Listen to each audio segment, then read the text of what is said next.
Mga kapatid, may makakausap po tayong isang biktima ng cancel culture live via StreamYard, si Chicky Pablo, amin pong sports analyst, ayan, broadcaster at events host. Hi, Chicky!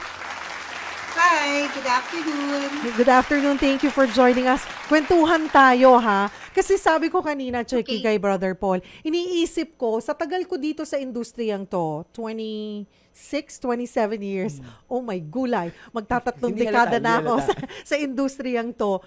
Wala pa, hindi ko maalala kung nabiktima na ako or na-cancel culture na ako or hindi ko lang masyadong naramdaman. Pero eto, pag-usapan natin yung kay Cheeky. Paano ba? Ano ba nangyari? Kwento mo nga sa amin. Okay, kasi noong 2018, I'm a volleyball analyst. So I was assigned to cover the Asian Games, women's volleyball. The game was between South Korea at saka ang Philippines. So during that time, because it was off-site, naka-headset kami, tapos pinapanood lang namin sa screen, and then that's how I analyze. At saka yung commentator ko, that's how he commentates based on what we see on the screen.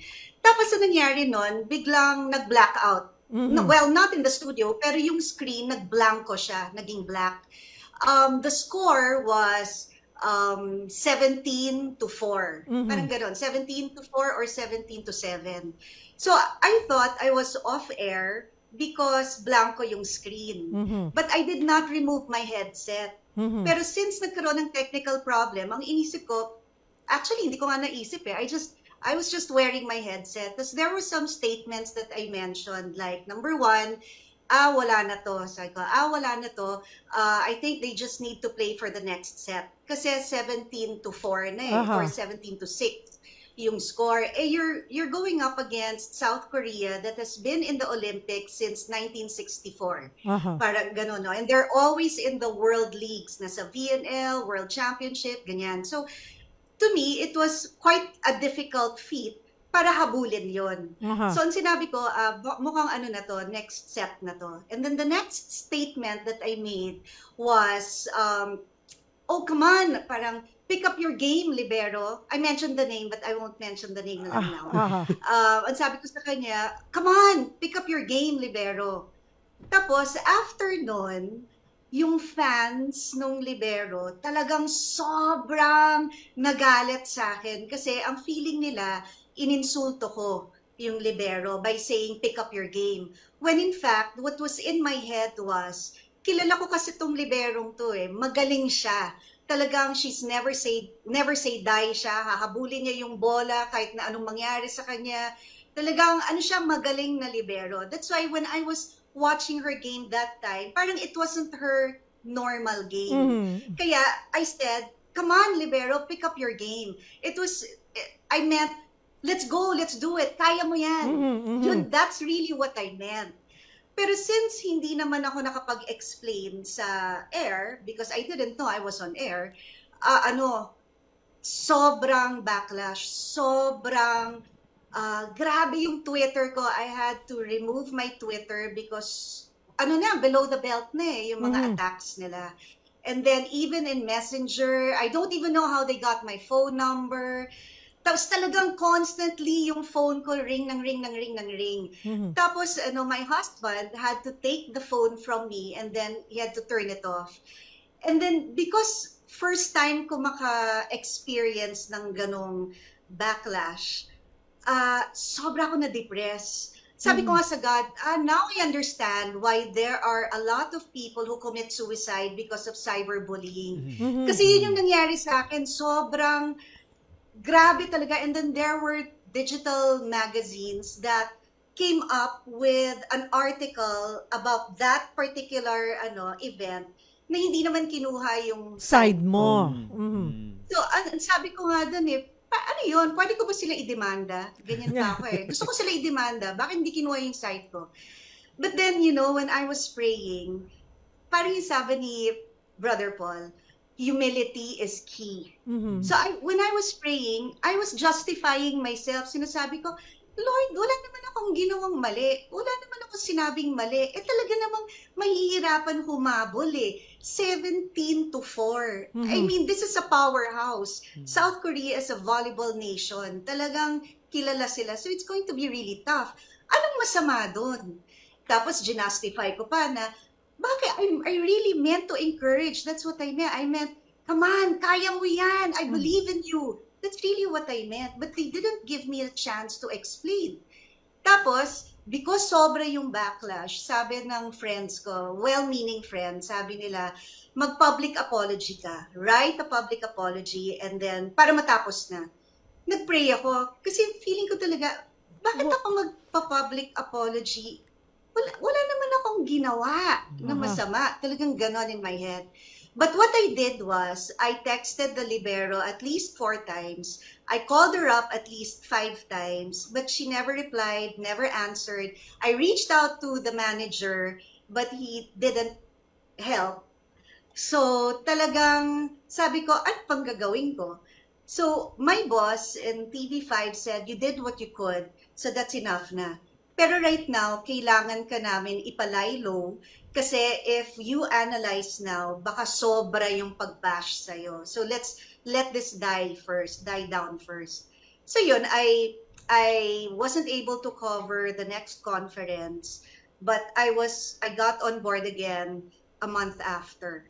Parang ganon. Basta January, I got on board again. Pero yung effect nun, sobra ako na-depressed, like what I said. I couldn't get out of bed. I was parang nasa ilalim ako ng sheet. Tapos, ayoko nang lumabas ng kwarto. Ganon. Kasi nahiya ako sa asawa ko, nahiya ako sa mga anak ko. Imagine yung mga anak ko, I'm sure, baka tinutokso-tokso sila na, uy, mami mo, ganyan-ganyan. Tapos na-trending kasi ako sa Facebook tsaka Twitter, as in trending. Tapos ang daming videos na lumabas sa YouTube about that, na wala naman talaga yung side ko. So I prayed, no? Paano nakatulong? Paano nakatulong yung pagproseso mo? Paano nakatulong si God sa pagproseso mo? Kasi sabi mo nga, nagdasal ka, pero ginajustify mo pa rin yung sarili mo sa pagdadasal mo kay God. Yeah. Oo. Yeah. Tinuro sa akin yung humility. So, sabi ko nga sa Lord, I did not do anything wrong. Ganyan talaga ako. And then when I was reading my Bible, parang the Lord was saying, I wasn't gracious with my words. Kasi di ba, if you're an ambassador of Christ, there's no time out there. There's no, weekend ngayon hindi ako ambassador. Di ba? When you're an ambassador of Christ, you're always an ambassador of Christ. So you have to watch what you say, what you do, how you react. Pero alam mo, the good thing nga about that event was I didn't do anything kapag wala akong leading ng God. So I never answered a single basher. I never replied to a single text. Tapos, nag-apologize ako sa God when I realized my mistake na I hurt the feelings of the fans. No matter what justification ang sasabihin ko, the fact still remains that I hurt their feelings. And that's an offense. So, sabi ko sa God, shucks, ganun ba?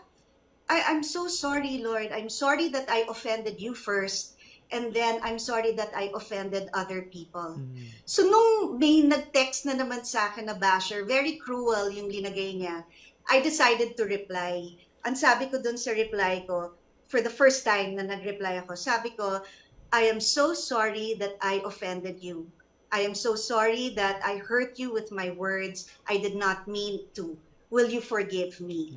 Parang ganon. Tapos, in not so many words. And then, I think nagulat siya sa reaction ko kasi, yung reply niya, parang he didn't know how to react to that. But, yun, humility is really key. When Brother Paul was saying that kanina. Yun. So, yun ang maipapayo mo sa mga naka-cancel na rin at mga mahilig mag-cancel?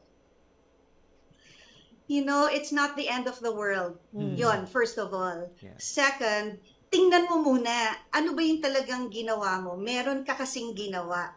So, ano yun? Kasi, hindi ka naman talaga maka-cancel kung if you didn't to me, this is my opinion. Yung akin kasi, although inisip ko wala naman ako talagang ginawang masama, it was the way that I spoke. It was, whether black yung screen or hindi, I'm always an ambassador of Christ, and it will never take on leave. Parang ganon. So kailangan, you have to be watchful sa ways mo, and you always have to think, does this glorify God? Does this make Him happy? Will I hurt someone if I say this? If not, o de, go ahead and say it. Yun, alam mo, hindi ako makalabas ng house kasi feeling ko, pag pumunta ako sa supermarket, baka may magtapon ng kamatis sa akin. Ma-recognize, oh, si Kiki Pablo. Tapos tapunan ako ng kamatis. Takot ako. It was that bad. Paano yung ganon, Brother Paul, after yung pag-reflect, na natanggap niya na, sabi nga, yung humility. Pero, naging madali din ba sa'yo, Chiki, to just move forward? Or paanong best way din, Brother Paul, na syempre you don't want, nakapag-sincerely, nag-apologize ka na, alam mo na, na process mo na kung ano yung mali mo. Sometimes bumabalik. Yes, kasi minsan ang iniisip natin, nag-sorry ako eh. Ang expectation natin, magre-respond yung kabilang side at ire-reciprocate yung iyong humility. Pero yung humility is bitaw talaga eh, and surrendering to God. So, nag-sorry, nag-apologize, if mag-bash ulit, dapat it doesn't affect you anymore. Ang naiisip ko dito habang nagkikwento si Miss Chiki, yung attitude ni Jesus dun sa cross, na kinukutya siya ng mga tao, mamamatay na siya. Tapos ang sabi niya, hindi niya in-address yung mga tao, sinabi na, kidlatan ko kaya kayo, or parusahan ko kayo. Tingin siya kay God eh. Di ba? Father, forgive them, for they know not what they do. Diba? So yung perspective na yun, unang-una nagdasal, tumawag sa Diyos. Pangalawa, isinantabi yung sarili. At pangatlo, inisip yung pinakamakakabuti doon sa kabilang side. When we do that attitude, Miss Cheryl, and katulad ng sinasabi ni Miss Chiki, nakikita mo, bumabalanse eh. Nawawala yung mga lubak, nawawala yung mga tusok at tinik. Kasi hinahayaan mo kumilos si God. Yun. And masasabi mo ba, Chiki, na with that experience, mas lumalim yung iyong relasyon sa Panginoon and you're a better person now? Yes. I'd like to say because sobrang total dependence on God. So when TV5 put me back to cover the games, grabe yung nervousness na kasi unang salang mo after being bashed really badly. Pagbalik ko doon, sabi nung floor director ko, sabi niya, Chiki, okay, just, kasi apparently tahimik lang ako through the first few moments of the volleyball game. So sabi niya sa akin, Chiki, you love this game, so just talk to me and tell me what do you think about the game. So somebody had to coach me kasi parang I was super watchful sa words ko na dapat careful, ganon. And then yung insecurity ko na sobrang laki nung insecurity after that. But then the Lord reminded me that I'm His child and that He has forgiven me. So who am I not to forgive myself? Yes. So I have to move on. So I really praise God because it was the Holy Spirit that really guided me step by step, until I recovered. Galing. Ang gandang journey, ang gandang balikan at marami, I'm sure maraming natutunan yung mga viewers natin and listeners on kung ano ba yung tamang pag-handle. Yes. Pag ikaw ay naka-cancel, nababash, or maging kung ikaw yung nambabash. Diba? Ayun, hindi lamang po dun sa nababash ito. Chiki, thank you for joining us. Thank you for sharing your story. You're welcome. Ayan po si Chiki Pablo ng ating sports. Ayan, sa ating sports. Kung may gusto po kayong i-share din sa amin, mga kapatid, post po na kayo, habol kayo sa ating live stream. Babasahin po namin yan ni Brother Paul sa aming pagbabalik. Dito tayo sa totoo, walang kasinungalingan. Dito tayo sa totoo.